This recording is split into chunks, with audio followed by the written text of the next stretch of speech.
সকালে চারপাশ কুয়াশায় ঢেকে আছে। সূর্য এখনো ঠিকমতো ওঠে নাই। দেখেন কতটা কুয়াশা। শীতকাল, তেমন ঠান্ডা ঠান্ডা পরিবেশ, দেখতে ভালোই লাগতেছে। সামনের জমিগুলো ফাঁকা পড়ে আছে।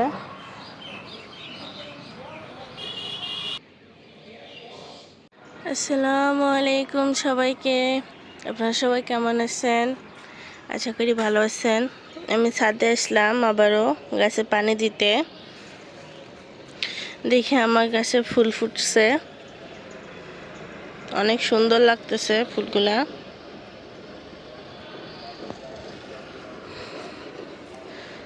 তো গাছে পানি দেওয়ার জন্য আর আসা হয় নাই।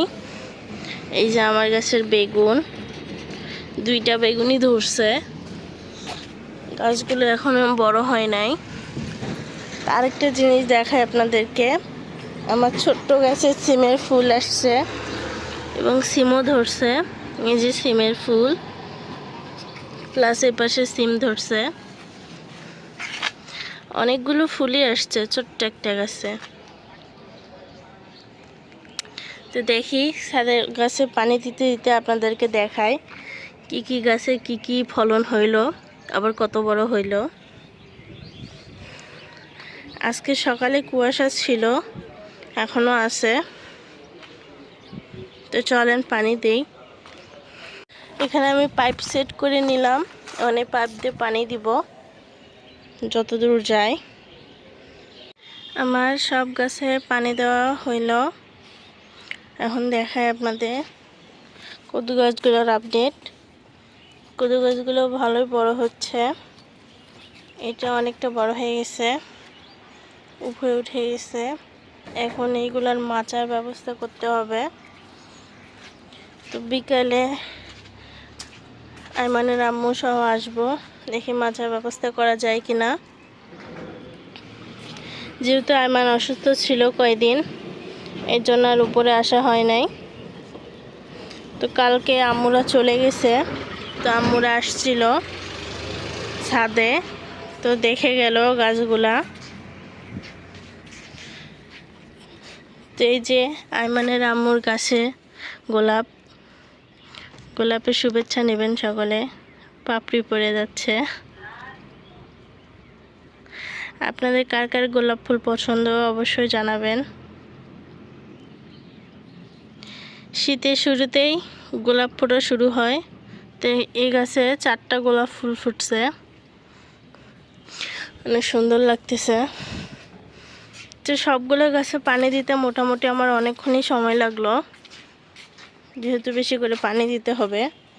একটা জিনিস আপনাদেরকে দেখাই, এই আনার গাছগুলো মরে গেছিল, কেউ জানে না যে এগুলো বাঁচবে। তা আল্লাহর কি রহমত, দেখেন মৃত প্রায় গাছকেও জীবিত করে দিছে।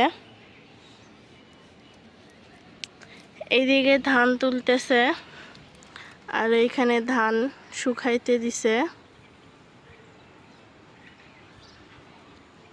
এখানে আপু কাঠগোলাপের গাছে পাতা গজাচ্ছে। তো শীতকালে সব পাতাটাতে মরে যায়, সব পাতা এখন গজাবে।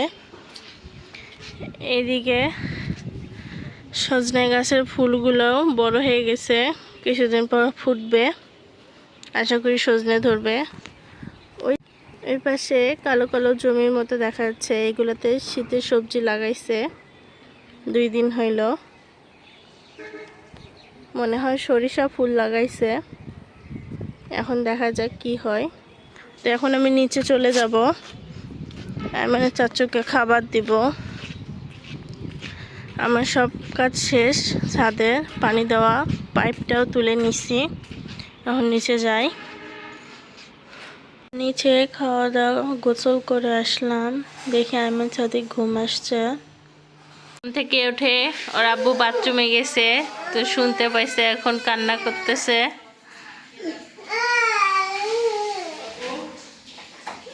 তো আজকে পর্যন্তই, সবাই ভালো থাকবেন, সুস্থ থাকবেন।